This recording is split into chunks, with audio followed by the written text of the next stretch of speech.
Hello दोस्तों, कैसे हैं आप सब। आज की हमारी कहानी है बहू का रहस्य भाग 2। दोस्तों, अब तक की कहानी में आपने देखा कि अनु और रजत की शादी कुछ महीने पहले हुई थी और अनु अपने पति के साथ विदेश घूमने गई थी। विदेश से आकर उसने अपने पापा से फ़ोन पर बात भी की थी कि वह खुश है, लेकिन उसके 2 दिन बाद ही अनु ने अपने पिता नरेंद्र जी को एक वीडियो सेंड किया कि वह अपनी मर्जी से आत्महत्या कर रही है। इसमें उसके ससुराल वालों का कोई दोष नहीं, क्योंकि उसकी शादी उसकी मर्जी के खिलाफ हुई है और वह खुश नहीं है। वह किसी और लड़के से प्यार करती थी, जबकि ऐसी कोई बात नहीं थी। अनु और रजत की शादी अनु की मर्जी से हुई थी और उसे उसके ससुराल वालों ने प्रताड़ित करके आत्महत्या करने के लिए मजबूर किया था। लेकिन यह बात उसके माता पिता नहीं जानते थे और पता नहीं किस मजबूरी में अनु ने ऐसा वीडियो बनाकर अपने मम्मी पापा को सेंड किया था। चलिए देखते हैं अब आगे क्या हुआ। अनु का पोस्टमार्टम हो चुका था और रिपोर्ट बिल्कुल क्लियर आई थी कि उसकी मृत्यु फांसी लगाने की वजह से हुई है। इसीलिए उसके ससुराल वाले साफ बच चुके थे। नरेंद्र जी भी उनकी असलियत नहीं जानते थे, इसलिए उन्हें भी उस समय कुछ समझ में नहीं आया था कि आखिर उनकी बेटी ने किस मजबूरी में ऐसा कदम उठा लिया। खैर, नरेंद्र जी और मंजू जी वापस अपने घर आ चुके थे अपनी एकलौती बेटी को खोने के बाद, लेकिन उनका मन बेचैन था। उधर रजत, उसके माता पिता और बहन बहनोई अपनी जिंदगी में मस्त थे, क्योंकि उन्होंने अपने रास्ते से अनु को हटा दिया था। नरेंद्र जी को भी अभी भी यकीन नहीं हो रहा था कि अनु ऐसा कोई कदम उठा सकती है और वह उसकी भेजी हुई वीडियो को दोबारा लगाकर देख रहे थे कि आखिर उनकी एकलौती लाडली बेटी ने ऐसा कदम क्यों उठा लिया। और जब वह वीडियो को गौर से देख रहे थे तो उन्हें कुछ ऐसा दिखा कि उन्हें समझ में आ गया कि उनकी बेटी ने आत्महत्या नहीं की है, बल्कि उसे आत्महत्या करने के लिए मजबूर किया गया है। अनु जब यह वीडियो बना रही थी तो फांसी लगाते वक्त उसने अपनी पलकें 3 बार लपकाई थी। अब मंजू जी और नरेंद्र जी ने इस पर गौर किया और उन्हें अनु का बचपन याद आ गया। जब वह छोटी थी और स्कूल जाती थी, उस वक्त नरेंद्र जी ने अनु को समझा रखा था कि अगर तुम्हारे ऊपर कभी कोई मुसीबत आ जाए या कोई टीचर या स्टाफ तुम्हें परेशान करे, लेकिन तुम उसके सामने हमें बता नहीं पा रही हो उसके डर से, और तुम्हें हमें कोई इशारा करना हो तो तुम अपनी पलक को 3 बार झपका देना। हम समझ जाएंगे कि तुम्हें किसी मुश्किल में हो, लेकिन हमें बता नहीं पा रही हो। यह इशारा उन्होंने खेल खेल में अपनी बेटी अनु को बचपन में सिखाया था, जो इशारा उन्हें साफ आज उस वीडियो में दिख रहा था और उन्हें समझ में आ गया कि अनु किसी मुश्किल में थी और उसने मजबूर होकर फांसी लगाई है, और हो ना हो इसमें उसके ससुराल वालों का ही हाथ है। लेकिन उन्हें समझ में नहीं आ रहा था कि ऐसा क्या हुआ था। उन्होंने अपने एक पुलिस मित्र को इस बारे में बात भी की तो पुलिस वाले ने साफ कहा, अनु ने खुदकुशी करने से पहले खुद ही अपने ससुराल वालों को क्लीन चिट देती है और उसकी पोस्टमार्टम रिपोर्ट में भी कुछ नहीं आया, तो साफ है कि अनु ने आत्महत्या की है और आप एक इशारे से उसके ससुराल वालों को सजा नहीं दिलवा सकते, क्योंकि कानून उसे सच नहीं मानेगा जब तक उनके खिलाफ कोई पुख्ता सबूत न हो। नरेंद्र जी क्या करते, उनके पास तो रजत और उसके परिवार वालों के खिलाफ कोई सबूत नहीं था, बल्कि अनु ने हमेशा उनकी तारीफ ही की थी और अभी अपने मरने के 2 दिन पहले भी उसने फोन करके अपने ससुराल वालों की तारीफ ही की थी। लेकिन हाँ, इतना तो नरेंद्र जी समझ गए थे कि यह सब कुछ अनु ने किसी न किसी मजबूरी में ही किया है। नरेंद्र जी से बर्दाश्त नहीं हुआ, इसलिए वह और मंजू जी दोबारा रजत के घर गए और वहां जाकर रजत से बोला, मुझे बहुत अच्छे से समझ में आ चुका है, मेरी बेटी अनु ने आत्महत्या नहीं की है, तुम लोगों ने उसे मारने के लिए मजबूर किया है। पिछले 1 महीने से तुम लोगों ने उसे मुझसे बात नहीं करने दी, यह कहकर कि वह विदेश घूमने गई है, लेकिन मैंने वह भी पता लगवा लिया, अनु कहीं भी भारत के बाहर घूमने नहीं गई थी। मतलब वह तुम लोगों के ही पास थी। तुम लोगों ने क्या किया उसके साथ, साफ साफ बताओ, नहीं तो मैं पुलिस को बताऊंगा कि तुम लोगों ने यह बोला कि अनु विदेश घूमने गई और वह यहीं पर थी। पुलिस वाले खुद ही सच्चाई पता लगा लेंगे। अब रजत और उसके घर वालों को समझ में आ चुका था कि नरेंद्र और मंजू जी सब कुछ जान चुके हैं, तो रजत ने हंसते हुए बोला, अच्छा चलिए मान लिया कि अनु को हमने मारा। सच कहा आपने, हम लोग कहीं भी घूमने नहीं गए थे, बल्कि यहीं पर थे और अनु का फ़ोन मेरे कब्जे में था। बहुत टॉर्चर किया मैंने उसे, पूरा 1 महीना। मेरी माँ की बेइज्जती की थी ना उसने दहेज वाली बात पर, पूरा बदला निकाला हमने उससे।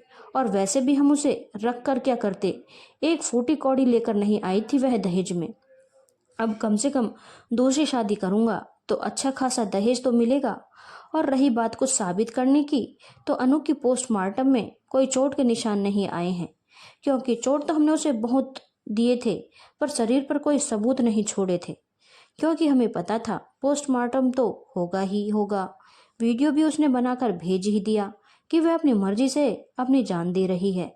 और रही विदेश घूमने की बात, तो जिसे जो बोलना है जाकर बोलिए, कौन मानेगा आपकी बात।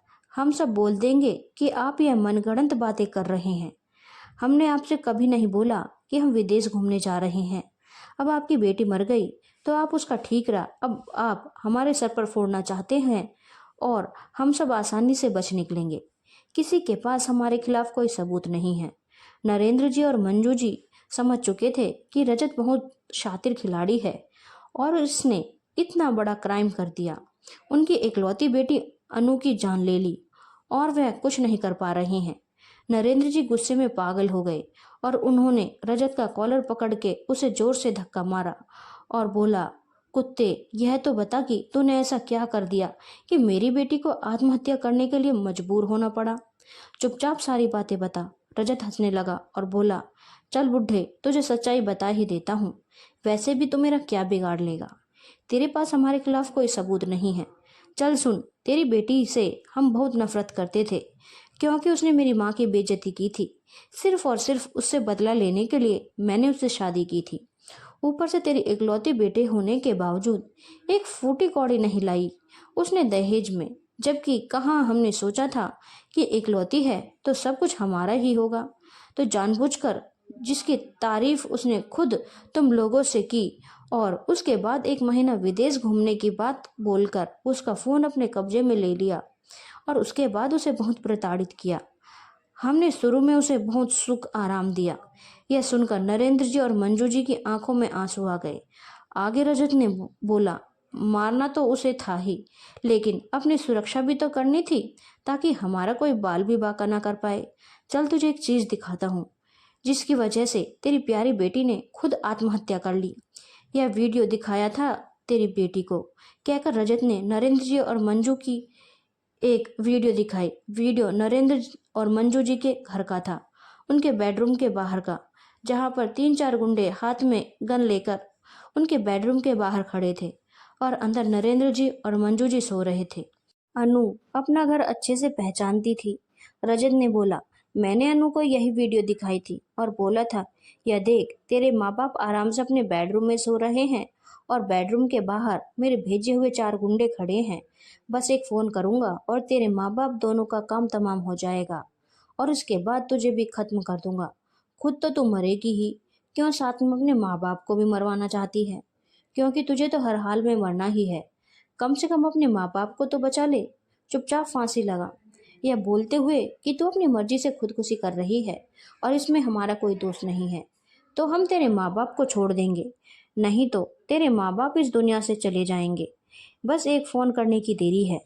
अनु बहुत डर गई थी यह सब कुछ देखकर, और उसे समझ में आ गया था कि मैं कितना खतरनाक आदमी हूँ, और यह भी समझ में आ गया था कि उसके साथ साथ अब उसके माँ बाप भी मेरे हाथों मारे जाएंगे। इसलिए उसने चुपचाप वैसी वीडियो बना दी। और देखो, आज कोई नहीं बोल सकता कि हमने अनु को मारने के लिए मजबूर किया था, क्योंकि उसने वीडियो बनाकर खुद तुम्हारे पास भेजी थी। तुम दोनों तो उस वक्त गहरी नींद में सो रहे थे और यहाँ तुम्हारी बेटी की तुम लोगों की वजह से जान जा रही थी। यह सब कुछ देखकर नरेंद्र जी हैरान हो गए और बोले, ऐसा कैसे हो सकता है? मेरे बेडरूम के बाहर यह कौन से आदमी खड़े हैं? ऐसा नहीं हो सकता। मेरे घर में कोई इतनी आसानी से नहीं घुस सकता, और वह भी मेरे बेडरूम तक आ जाए और हमें पता तक न चले। ऐसा कभी नहीं हो सकता। ऊपर से अनु की शादी के बाद से हम दोनों अकेले रह गए थे, तो मैंने सीसीटीवी कैमरे इंस्टॉल करवा दिए थे और किसी कैमरे में कोई भी कैप्चर नहीं हुआ है। ऐसा तो हो ही नहीं सकता। पर अनु ने यह वीडियो देखकर यकीन कैसे कर लिया? यह सब कुछ सुनकर रजत हंसने लगा और बोला, वाह बुड्ढे, तू तो बड़ा तेज है। तुझे 1 मिनट में पता चल गया कि यह वीडियो नकली है। पर अफसोस, तेरी बेटी नहीं समझ पाई। उसे लगा कि उसके माँ बाप की जान खतरे में है। शायद हमने उसको बहुत टॉर्चर किया था कि उसकी सोचने समझने की शक्ति चली गई थी। इसीलिए उसने दिमाग नहीं लगाया कि उसके घर में इतनी आसानी से कोई कैसे घुस सकता है। चल सुन, यह वीडियो मैंने एआई से बनवाई है। जानता है ना, एआई आर्टिफिशियल इंटेलिजेंस, जो किसी की भी कैसी भी वीडियो बना सकता है। उसी की मदद से मैंने यह वीडियो तैयार करके अनु को दिखा दिया और अपना घर, अपने मम्मी पापा के बेडरूम तो वह अच्छे से पहचानती थी। उसे लगा कि उसके मम्मी पापा की जान सच में खतरे में है, क्योंकि मैंने उसे बोल दिया था बस मैं एक फ़ोन करूंगा और तेरे मम्मी पापा का काम खत्म। यह सब सुनकर नरेंद्र जी और मंजू जी को बहुत गुस्सा आया और उन्होंने रजत का कॉलर पकड़कर बोला, तुमने मेरी बेटी को मार डाला दहेज के लिए। तुमने मेरी बेटी को मार डाला, छोड़ूंगा नहीं मैं तुम्हें। लेकिन रजत ने बहुत जोरदार धक्का नरेंद्र जी को दे दिया, जिससे वह गिर पड़े। फिर रजत बोला, चल निकल बुढ़े, जो करना है कर ले। कोई सबूत होंगे तब तो हमारा कुछ बिगाड़ पाएगा। हमारे खिलाफ तेरे पास कोई सबूत ना है, ना कभी होंगे। जल्दी तेरी आंखों के सामने दूसरी शादी करूंगा, वह भी पूरे दहेज के साथ। तुझे भी बुलाऊंगा ताकि समझ में आए कि बेटियों को दहेज के साथ ही विदा करना चाहिए, नहीं तो उनका क्या हश्र होता है। कहकर रजत जोर जोर से हंसने लगा। साथ में उसके माँ बाप सुमन जी, मनोहर जी और बहन बहनोई मधु और मुकेश भी हंसने लगे। मधु ने बोला, अंकल, गलती अनु की नहीं थी, गलती आपकी थी। अरे अनु ने तो जोश जोश में बोल दिया था, तो उसे दहेज नहीं चाहिए। आपको तो सोचना चाहिए था कि बेटी को बिना दहेज के विदा करना कितना गलत होता है। वैसे रजत भाई के इस काम में हम सब ने उनका पूरा साथ दिया है, ताकि उनके रास्ते से अनु को हटा सकें और उससे अपनी माँ की बेइज्जती का बदला भी ले सकें। मंजू जी ने बहुत गुस्से में बोला, शर्म नहीं आती? तुम एक लड़की होकर दूसरी लड़की की जान ले ली। तो बहनोई मुकेश ने हंसते हुए बोला, नहीं, हमें बिल्कुल शर्म नहीं आती, हम बेशर्म लोग हैं। चलिए अब निकलिए यहाँ से, आप जैसे फालतू लोगों के लिए हमारे पास वक्त नहीं है। कहकर मुकेश ने धक्के मारकर नरेंद्र जी और मंजू जी को वहाँ से निकाल दिया। नरेंद्र जी और मंजू जी रोते हुए अपने घर वापस आ गए, क्योंकि यह बात सच थी कि उनके पास रजत के खिलाफ कोई सबूत नहीं थे। लेकिन नरेंद्र जी ने ठान लिया था कि वे अपनी इकलौती बेटी अनु की मौत का बदला लेकर रहेंगे, और ऐसा बदला लेंगे कि उन सब की रूह कांपेगी। मंजू जी अपनी बेटी के जाने के दुख में जोर जोर से रो रही थी और बोल रही थी, हमारी बेटी ने हमारी जान बचाने के लिए अपनी जान दे दी, वह भी एक नकली वीडियो की वजह से, और हम कुछ नहीं कर पा रहे हैं उसके लिए। नरेंद्र जी मंजू जी को सांत्वना दे रहे थे। अनु की मम्मी, तुम चिंता मत करो, तुम देखना मैं अपनी बेटी अनु की मौत का बदला कैसे लेता हूँ। अनु को तो मैं वापस नहीं ला सकता, लेकिन कम से कम उसके कातिलों को उनके अंजाम तक पहुंचा कर उसकी आत्मा को सुकून तो दे सकता हूँ। यह वादा है एक बाप का अपनी बेटी से कि उसके कातिलों को उनके अंजाम तक जरूर पहुंचाऊंगा।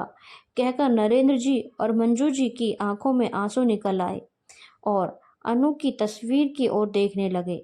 दोस्तों, यह कहानी अभी यहीं तक। क्या नरेंद्र जी और मंजू जी की अनु की मौत का बदला उसके ससुराल वालों से ले पाएंगे, और अगर ले पाएंगे तो कैसे? जानने के लिए इंतजार कीजिए, जल्दी ही इसका अगला पार्ट प्रकाशित किया जाएगा। धन्यवाद दोस्तों। अगर आपको कहानी अच्छी लगी हो तो चैनल को लाइक, शेयर और सब्सक्राइब करना ना भूलें।